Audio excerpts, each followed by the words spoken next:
Understand.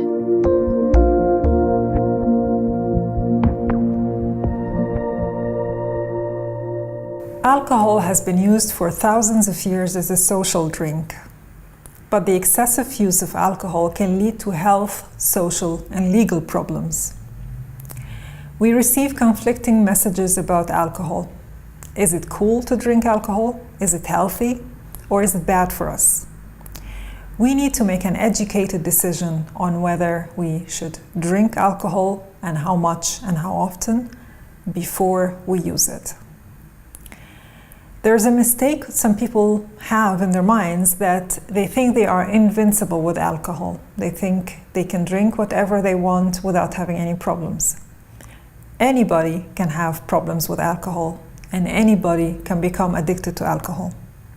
But there are people who have more chance of getting addicted because of their background or their genetics. And there's also proof that alcohol causes brain damage.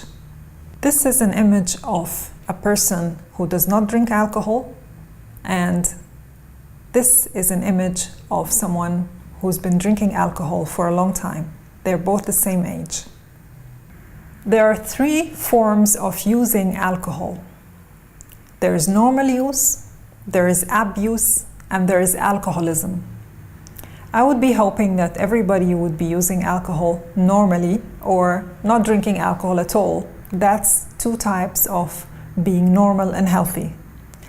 Another type of people would be abusing alcohol. What does that mean? Alcohol abuse means that you use it when you're not supposed to, like when you are younger than 18 years of age, or when you are pregnant, or when you are not supposed to be drinking while, for example, driving or working.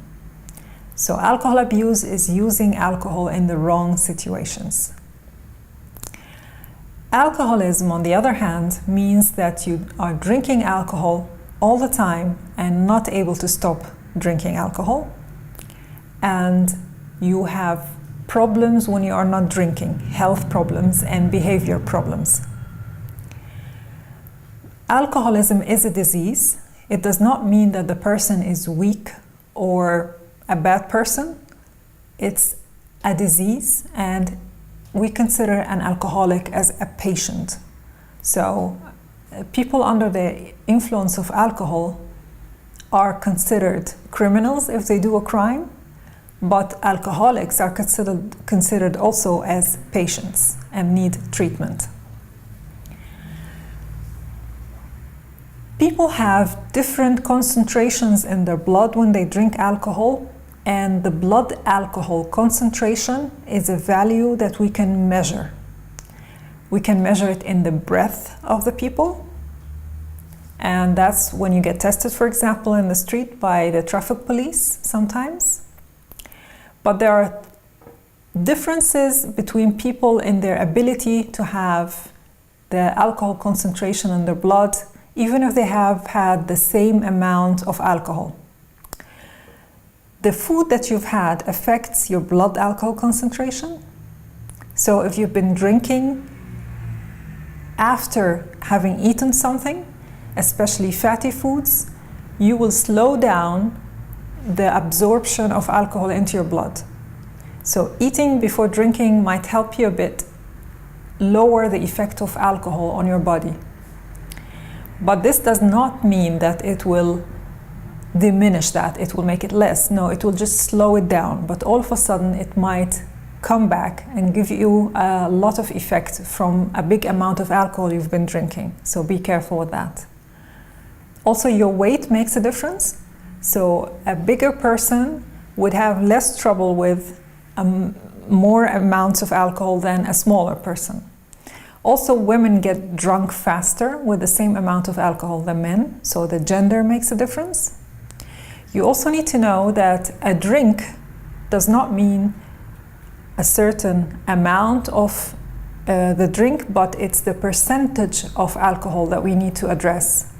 So you could be drinking, for example, this drink, and it says here that it's 4% volume. So we're talking about 4 cc of alcohol every 100 cc of the drink. While here, this drink is 40% volume. So almost half of the 100 cc, so you're drinking 40 cc's of alcohol from each 100 cc of this drink. This means that you are not supposed to consider this amount always as this amount, because this amount here from a highly concentrated drink of alcohol more harmful to you than this one. So be very careful with the percentage of alcohol in your drinks. Also, in some drinks, they add nice taste or fruit juices to the drinks. So the young people are fooled by the delicious taste and they keep drinking and not noticing how much they've had. So be very careful with slowing down the process of the effect of alcohol on your body by eating while drinking, but also drinking very slowly. The biological process of taking alcohol into your body and making use of it and then getting rid of it goes into 3 steps.